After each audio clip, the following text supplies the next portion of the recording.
en el frío realismo del poder, no hay lugar para la moralidad convencional. Nicolás Maquiavelo nos enseñó que el fin justifica los medios. Un príncipe debe aprender a ser tanto el león como la zorra. Para conservar el Estado, a veces es necesario entrar en el mal. La política no es un sueño, sino una partida brutal por la supervivencia. Porque al final, el poder solo pertenece a quienes se atreven a tomarlo. Descubre la verdad tras El Príncipe. La filosofía oscura de Nicolás Maquiavelo comienza con un hombre desterrado de la ciudad que amaba, obligado a observar el poder desde las afueras, mientras la Italia renacentista se desangraba en guerras intestinas, traiciones diplomáticas y alianzas efímeras. Florencia, cuna del humanismo y del arte, era también un campo de batalla político donde los Médici caían y se levantaban, donde las repúblicas nacían y morían en el lapso de un suspiro, donde la lealtad se compraba y la traición se premiaba. En ese contexto, Maquiavelo no inventó la maldad, sino que la nombró. No glorificó la crueldad, sino que la midió.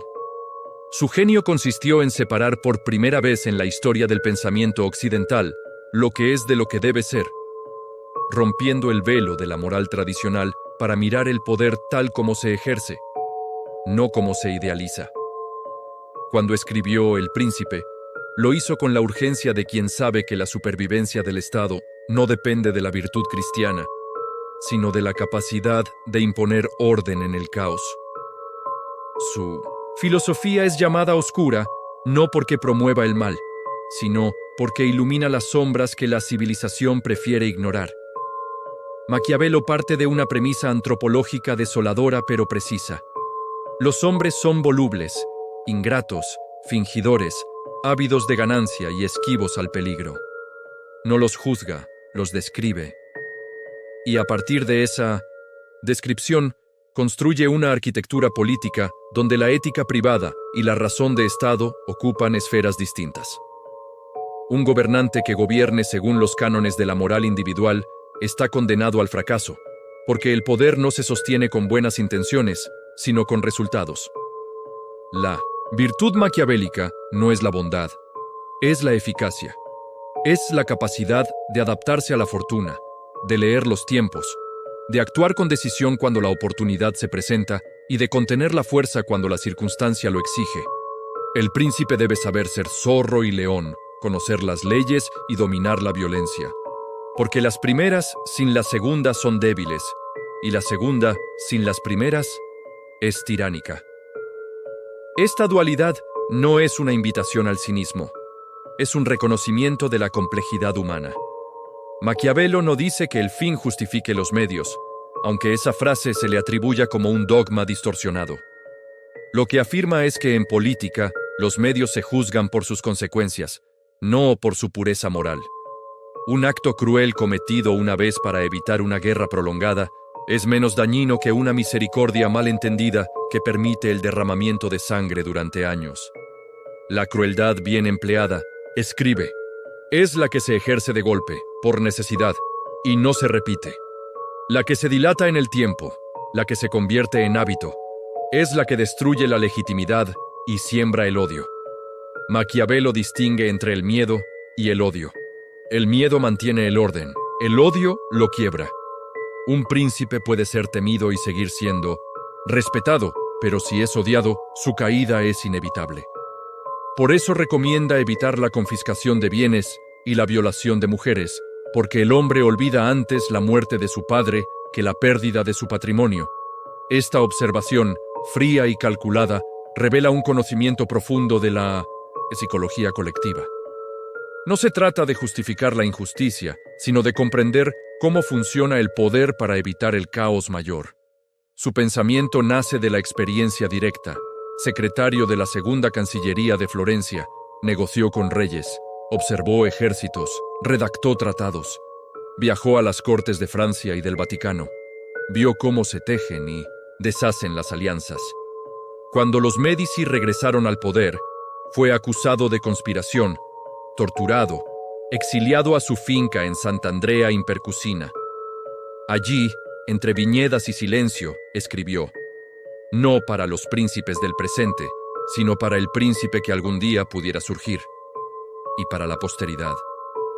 El título original de su obra más famosa no era El Príncipe, sino De Principatibus, un manual de Estado, un tratado de conservación del poder, no de conquista moral. Maquiavelo no era un moralista, era un cirujano político. Cortaba donde había que cortar para salvar el cuerpo entero. Su oscuridad reside en esa mirada desnuda, sin consuelo metafísico, sin promesa de redención. No hay providencia que guíe al gobernante sabio. Solo la prudencia, la astucia, la capacidad de leer los signos y actuar antes de que el destino lo arrastre. La fortuna, para él, es un río que en tiempos de calma puede ser canalizado, pero que en crecida arrasa todo. La virtud humana consiste en construir diques antes de la tormenta, en anticipar, en no esperar a que la crisis llegue para improvisar. Este realismo radical choca con la tradición filosófica que desde Platón hasta Santo Tomás vincula el buen gobierno con la virtud moral. Maquiavelo rompe ese hilo. No niega la moral, la desplaza, la reserva para el ámbito privado, pero exige que el gobernante priorice la estabilidad del Estado sobre su salvación personal. Si para mantener el orden debe quebrar una promesa, lo hará. Si para evitar la anarquía debe eliminar a un rival, lo hará. No por placer, por cálculo. Y ese cálculo es lo que lo hace temible, pero también lo que lo hace útil. La historia está llena de gobernantes virtuosos que llevaron a sus pueblos a la ruina por no querer mancharse las manos, y de tiranos eficientes que garantizaron décadas de paz a costa de su reputación póstuma. Maquiavelo no elige entre ellos, los estudia. Analiza a César Borgia, no como un monstruo, sino como un caso de estudio en concentración de poder, en eliminación de facciones, en control de la información. Borgia fracasó no por su crueldad, sino por la muerte de su padre, el Papa Alejandro VI, y por su propia enfermedad en el momento crítico. La fortuna lo traicionó, no su estrategia. Ese detalle es crucial. Maquiavelo no cree en la invulnerabilidad del cálculo, solo en su superioridad respecto a la improvisación moral. Su filosofía oscura también se extiende a la religión. No ataca la fe, la instrumentaliza. La ve como un instrumento de cohesión social, como un freno moral que mantiene a las masas en orden, como un lenguaje simbólico que el gobernante debe respetar públicamente, aunque lo manipule privadamente. No es ateo, es utilitario. La religión que fortalece al Estado es buena, la que lo debilita es peligrosa. Esta visión anticipa la sociología política moderna, la teoría de la legitimidad, el análisis del poder blando. Maquiavelo entiende que el poder no se ejerce solo con espadas, se ejerce con narrativas, con símbolos, con la percepción de inevitabilidad. Un príncipe que parece elegido por la providencia, que encarna la tradición, que habla el lenguaje del pueblo, gobierna con menos resistencia. La apariencia es parte de la realidad política. No hay separación entre ser y parecer cuando el parecer sostiene el ser. Esta es quizás su contribución más subversiva. Desmonta la ingenuidad de la transparencia absoluta en el gobierno.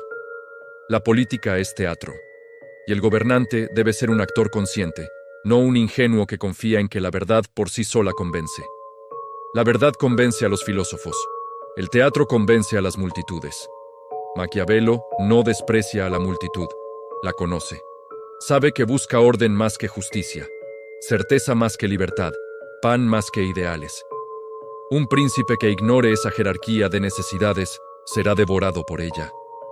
Su pensamiento es antidemocrático en su origen, sí, pero no por elitismo, por pesimismo antropológico. No cree que la mayoría esté preparada para la autogestión en tiempos de crisis. Cree que la unidad requiere dirección y la dirección requiere autoridad.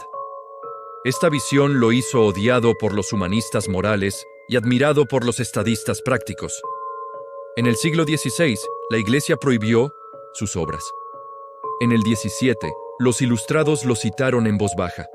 En el XVIII, Federico el Grande escribió un tratado contra Maquiavelo para luego aplicar sus principios. En el 19, Bismarck lo leyó como un manual de unificación nacional. En el 20, Mussolini lo reivindicó, Stalin lo estudió, Kissinger lo citó, y los estrategas de la Guerra Fría lo usaron como brújula en un mundo bipolar. Cada época lo adapta, lo distorsiona, lo necesita. El maquiavelismo, como término popular, es una caricatura. Reduce su pensamiento a la traición sistemática, a la mentira como norma, al poder por el poder. Maquiavelo nunca abogó por eso. Abogó por el poder para la estabilidad, por la astucia para la supervivencia, por la firmeza para evitar el colapso. Su oscuridad no es nihilista, es funcional. No niega el bien, lo subordina al posible. En un mundo imperfecto, el bien absoluto es un lujo que el Estado no puede darse. Esa es su tragedia y su lucidez. Hoy, su filosofía resuena en la política digital, en la gestión de crisis, en la diplomacia de alto riesgo, en la competencia corporativa, en la narrativa de líderes que enfrentan polarización, desinformación, amenazas asimétricas. El príncipe moderno no lleva corona, lleva micrófono. No monta a caballo, navega algoritmos, pero enfrenta el mismo dilema. ¿Cómo mantener el orden sin perder la legitimidad? ¿Cómo actuar con firmeza sin generar rechazo? ¿Cómo ser eficaz sin volverse tirano? Maquiavelo no da respuestas fáciles, da preguntas incómodas. ¿Hasta dónde puede llegar un líder para proteger a su pueblo? ¿La moral personal debe limitar la acción política cuando está en juego la supervivencia colectiva? ¿Es preferible un gobernante impopular, pero efectivo, o uno carismático, pero ineficaz? ¿El miedo es un instrumento legítimo si evita el caos? No responde con dogmas, responde con ejemplos, con análisis, con advertencias. Su legado no es un código, es un espejo. Refleja lo que somos cuando el poder nos pone a prueba. Refleja la tensión eterna entre idealismo y realismo, entre ética y eficacia, entre lo que deseamos y lo que funciona. Esa tensión no tiene solución, solo gestión. Y Maquiavelo es el maestro de la gestión política. Su filosofía oscura no invita a la corrupción, invita a la lucidez. No justifica el abuso, lo previene mediante el conocimiento. Un gobernante que ignora las reglas del poder será víctima de quien sí las conoce. Por eso su obra sigue viva, no como manual de tiranos, como vacuna contra la ingenuidad. En tiempos de posverdad, de polarización, de crisis sistémicas, de liderazgo fracturado, Maquiavelo recuerda que la política no es un concurso de pureza, es un arte de supervivencia colectiva. Que el poder no se conquista con discursos, se mantiene con resultados. Que la historia no premia a los buenos, premia a los que perduran. Y que la oscuridad no está en el pensamiento que nombra lo que otros callan, está en la ceguera voluntaria que prefiere el consuelo a la verdad. Su legado es un llamado a la madurez política, a dejar de esperar gobernantes santos para empezar a exigir gobernantes competentes, a entender que la virtud en el poder no es la inocencia, es la responsabilidad, y que la responsabilidad, a veces, exige decisiones que la moral privada condena, pero la historia absuelve. Maquiavelo no fue un demonio, fue un diagnóstico. No inventó la crueldad, la cartografió. No glorificó la mentira, la midió. Su filosofía es oscura porque ilumina lo que preferimos no ver, y eso es lo que la hace eterna. Mientras exista el poder, existirá Maquiavelo. Mientras exista la crisis, existirá su pregunta. Y mientras la humanidad siga debatiendo entre lo que debe ser y lo que es, su voz seguirá resonando, no como un eco del pasado, como un faro en la niebla del presente. No ofrece consuelo, ofrece claridad. No promete paraíso, promete orden. Y en un mundo que tiende al caos, el orden, por más frío que sea, sigue siendo el primer paso hacia la civilización. Su filosofía no es un camino hacia la maldad, es un recordatorio de que la bondad sin inteligencia es impotente, y que la inteligencia sin responsabilidad es destructiva. El equilibrio entre ambas es el arte que él intentó describir, no para justificar el mal, para evitar el mal mayor. Esa es su herencia, esa es su oscuridad, esa es su luz. La filosofía oscura de Nicolás Maquiavelo no termina en las páginas de un tratado, se extiende en cada decisión que un líder toma cuando el peso del poder le exige elegir entre la pureza y la supervivencia. Porque el verdadero dilema maquiavélico no es si se debe actuar con crueldad o con misericordia, sino cómo medir el costo de cada opción en la balanza del tiempo histórico. Un gobernante que ignora esta medida cae en la trampa de la ilusión moral, creyendo que la intención limpia garantiza el resultado justo, cuando la historia demuestra lo contrario. Maquiavelo comprende que el poder no perdona la ingenuidad, y que la política no es un espacio para la confesión, sino para la estrategia. Por eso su pensamiento resuena con tanta fuerza en los pasillos del gobierno, en las salas de juntas, en los centros de mando donde se trazan líneas rojas y se toman decisiones que nunca verán la luz pública. No es un manual para malvados, es un espejo para quienes ejercen autoridad y deben cargar con el peso de las consecuencias. La oscuridad que se le atribuye no nace de la maldad, nace de la renuncia al autoengaño. Cuando escribe que es mejor ser temido que amado, si no se pueden tener ambas cosas, no está exaltando el terror, está describiendo la arquitectura emocional del orden social. El amor es voluble, depende del capricho y la gratitud, que son monedas devaluadas en tiempos de escasez. El miedo, en cambio, se sostiene en la certeza de la consecuencia, y esa certeza es el cimiento sobre el que se construye la estabilidad. Claro, Maquiavelo advierte que el miedo debe ser dosificado, que un exceso de rigor genera resentimiento, y que el resentimiento es la semilla de la rebelión. Su genio está en el equilibrio, no en el extremo. Un príncipe que solo inspira temor se convierte en tirano y cae. Uno que solo inspira amor se convierte en víctima y cae. El que sobrevive es el que sabe alternar, el que lee el clima social y ajusta la presión como un ingeniero ajusta las válvulas de una caldera a punto de estallar. Esta visión mecánica del poder es lo que lo hace moderno, casi científico. No moraliza, calcula, no predica, diagnostica. Y en ese diagnóstico encuentra una verdad incómoda. La sociedad no necesita gobernantes perfectos, necesita gobernantes funcionales. La perfección es un ideal que paraliza.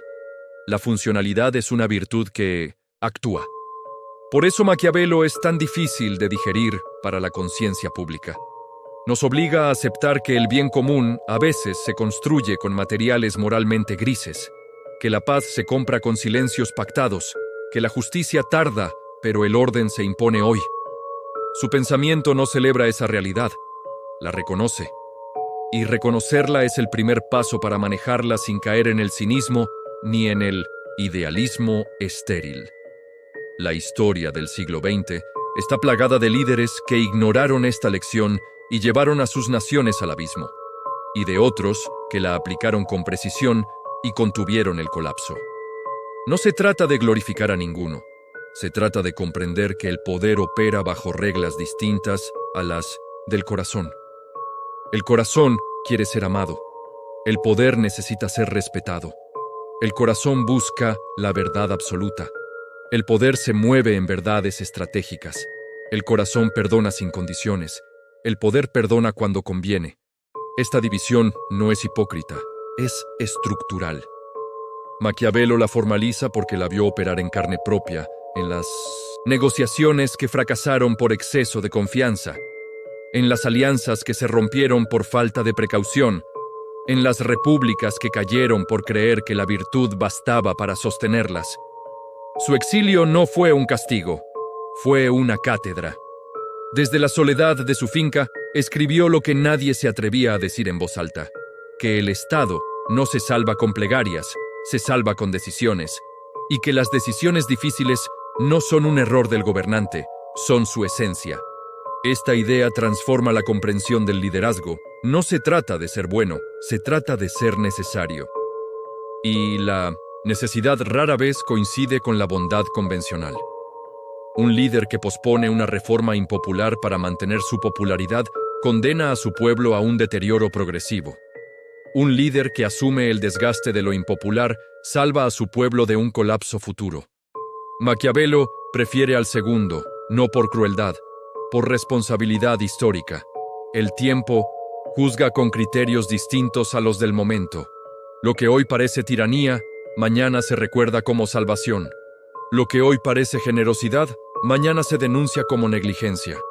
Por eso la política es un juego de perspectivas. Y el gobernante debe jugar con la del tiempo, no con la del instante. Su filosofía oscura es, en el fondo, una filosofía de la paciencia estratégica.